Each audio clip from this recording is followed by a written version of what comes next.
चलिए अब next question देखते हैं, that is question number second. ये आपको मैंने प्रोवाइड भी किया था, हो सकता है आपने कुछ लोगों ने इसको अटेम्प्ट किया होगा, ज़्यादातर लोगों ने अटेम्प्ट नहीं किया होगा। तो चलिए इसको देख लेते हैं। तो अपना देखिए ड्रेनेज सिस्टम हो गया है, क्लाइमेट हो गया है, अब ये जो वेजिटेशन है ये भी यहाँ से हो जाएंगे। सबका मैंने आपको इसकी जो ट्रिक थी वो बता दी है याद रखने के लिए, ठीक है। तो वहाँ भी चलिए कोई इशू नहीं है, बाकी ये मैंने आपको कराया था इसके पहले, ठीक। अब इसके बाद हम जो सोयल वगैरह ये सब देखेंगे। तो चलिए इस क्वेश्चन को देखते हैं, क्या कह रहा है। वनों का क्षरण पर्वतीय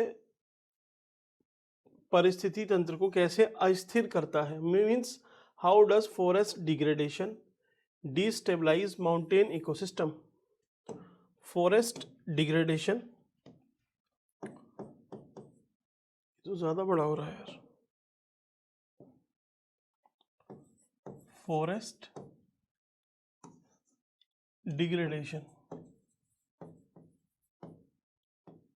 ये कैसे डिस्टेबलाइज करता है माउंटेन के इकोसिस्टम को। तो इंट्रोडक्शन आप खुद से दे सकते हैं, कैसे देंगे, माउंटेन इकोसिस्टम का या फिर forest mountain ecosystem presents unique, means अब आप अपने हिसाब से लिख देना कि इसका एक रोल है जो वाटर कंजर्वेशन, जो बायोडाइवर्सिटी मैनेजमेंट, ठीक है, आप क्लाइमेट रेगुलेशन, इसी तरीके से कार्बन सिक्वेस्ट्रेशन, कुछ भी ये करके इसका महत्व बताया अपने 2-3 लाइन में बस।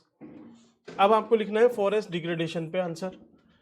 तो फॉरेस्ट डिग्रेडेशन पे सबसे बढ़िया तरीका तो यही है कि आप इसको फॉरेस्ट से ही याद रख लो, ताकि और कभी भी पूछे तभी भी आप इसको लिख पाओ। FOREST forest. 2 4 6 पॉइंट हो जाएंगे, काफ़ी है। एक डायग्राम आपको यहाँ पे ड्रॉ करना ही है, ठीक। ये मैंडेटरी है, मैं बोल रहा हूँ आपसे, स्पेस तो ये लेगा ही आपका कम से कम। ऊपर से जो आपका विजुअल प्रेजेंटेशन है वो थोड़ी सी अच्छी कर देगा। अब क्या इसमें ड्रॉ करना है, आप कुछ भी ड्रॉ कर सकते हैं, है ना। कहीं पे 1-2 मार्क कर दिए कि यहाँ पे ओवर ग्रेजिंग हो रही है, इधर फ्लड की इशू है, इधर ये प्रॉब्लम है, ये प्रॉब्लम है, इस तरीके से आप कर सकते हैं, ठीक। अब F, तो क्या प्रॉब्लम है, फॉरेस्ट कैसे डिग्रेड करके हम डीस्टेबलाइज कर रहे हैं वहाँ के इकोसिस्टम को। तो इससे देखिए फ्लड आती है, फ्लड का रिस्क बढ़ रहा है ना, लिख सकते हैं। दूसरा ओ से हम क्या लिख सकते हैं, ओवर ग्रेजिंग हो रही है। ओवर ग्रेजिंग मीन्स जो पशु को हम चारा खिलाते हैं, चारण कराते हैं, वो थोड़ा सा ज़्यादा है ना।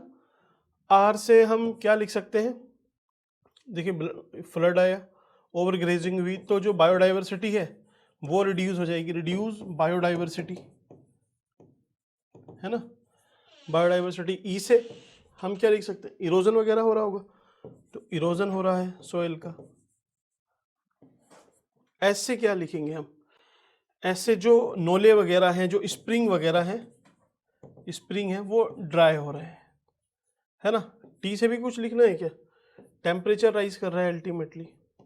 तो जो हमने पिछले वाले में क्वेश्चन में देखा था क्लाइमेट चेंज का, ये ऑल्टीट्यूडनल शिफ्ट कैसे आ रहा है, आप बस लगभग उसी के आसपास ये क्वेश्चन है आपका। क्या है कि जो फॉरेस्ट डिग्रेडेशन है वो कैसे माउंटेन के इकोसिस्टम को डिस्टेबलाइज करते हैं। तो आपने इंट्रोडक्शन दिया, दूसरा इंट्रोडक्शन आप ऐसे भी दे सकते हो कि पिछले इतने सालों में न्यूज़ आप आर्टिकल कोई पढ़ सकते हो, अभी का लेटेस्ट का, है ना, करंट में मैं कवर करूंगा, आप वहाँ से अपडेट कर लेना चाहें। जो भी फॉरेस्ट की न्यूज़ आएगी, अभी फॉरेस्ट का ही अपना एक उसमें 1-1.5 घंटे की वीडियो है, तो उसको देख लेना, अभी वही आने वाली है करंट में, ठीक है। तो वहाँ से आप इंट्रोडक्शन देख लिया आपने, ठीक। कैसे कि हाँ रिसेंटली यहाँ पे ये एक्टिविटीज़ हुई, उसकी वजह से हमें अलग अलग जगह पे जो माउंटेन सिस्टम डिस्टेबलाइज होता हुआ दिख रहा है। अब वो कारण पूछे, कुछ भी पूछे, आपको बस ये याद रखने हैं ये पॉइंट, अपने आप मोल्ड करके इसको लिख देना कि देखिए होता क्या है, इससे फ्लड का रिस्क बढ़ जाता है। अगर मैं आपको कॉन्सेप्ट समझाऊं तो फॉरेस्ट है, देखिए ये फॉरेस्ट है, मतलब पेड़ है। अब यहाँ पे ये बादल है, इस पे अगर बारिश पड़ रही है, ठीक, ये जो पेड़ है इसके आसपास ना नीचे छोटी सी डाइवर्सिटी भी रहती है, कुछ जीव जंतु रहते ही होंगे, है ना, कुछ इस पे खाने के लिए डिपेंड रहते होंगे, है ना। तो ये सब रहता है, एक माउंटेन का अपना इकोसिस्टम है। अब हुआ क्या, आपने इसको हटा दिया, इस पेड़ को आपने हटा दिया है, ठीक, ये पेड़ आपने हटाया, तो इस पेड़ पे जो डिपेंडेंट थे ये भी धीरे धीरे धीरे धीरे धीरे धीरे धीरे धीरे खत्म हो जाएंगे, है ना, ये सब खत्म हो जाएंगे, सब साफ हो गया, ये देखिए साफ। अब आप खुद ही समझो कि ये जो मिट्टी होगी इस पे डायरेक्टली अभी बूंदे आके पड़ रही हैं, है ना, अब इतनी हाइट से बूंदे पड़ती हैं तो इसका इरोजन तो होगा ही ना, उखड़ ही जाएगी, धीरे धीरे धीरे धीरे इसका डिग्रेडेशन होगा और अल्टीमेटली ये वाला बड़ा हिस्सा लैंडस्लाइड की फॉर्म में यहाँ से गायब हो जाएगा।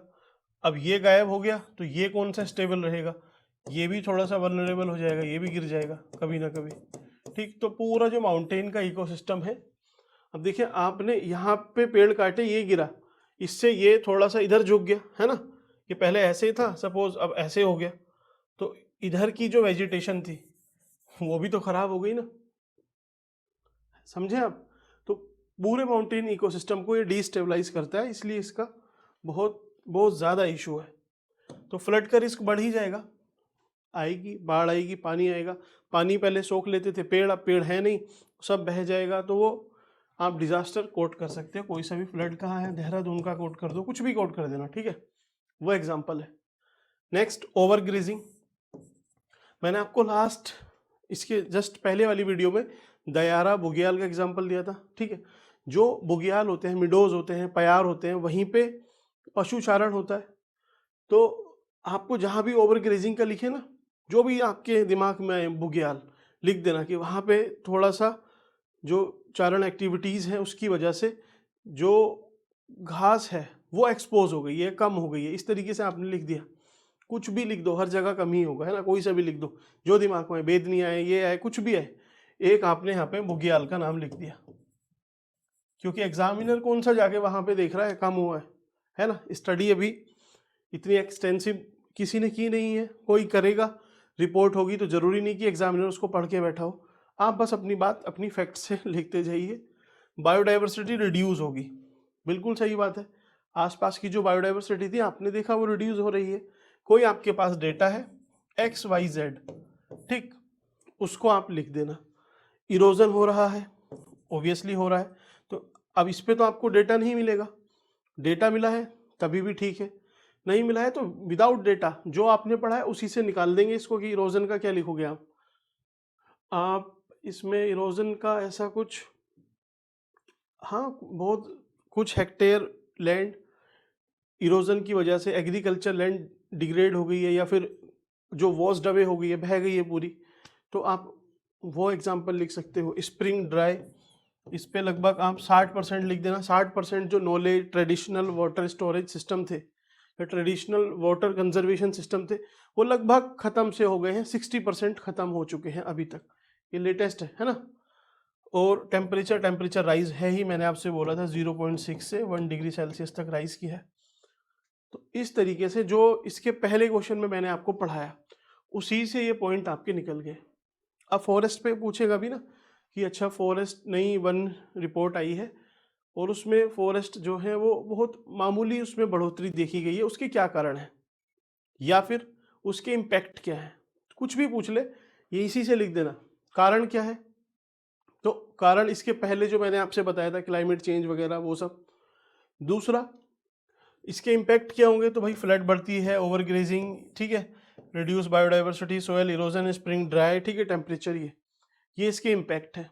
अब आपसे पूछ भी लेते हैं ना स्पेसिफिक कि क्या पॉसिबल कारण हो सकते हैं, तो यहाँ से शुरू करो। टेम्परेचर बढ़ रहा है, उसकी वजह से क्या हो रहा है, पूरा माउंटेन इकोसिस्टम जो ट्री लाइन है वो शिफ्ट हो रही है, हो गया पहला पॉइंट। दूसरा जो ट्रेडिशनल वाटर के सिस्टम थे वो ड्राई हो रहे हैं, 60% तक हो गया आपका दूसरा पॉइंट।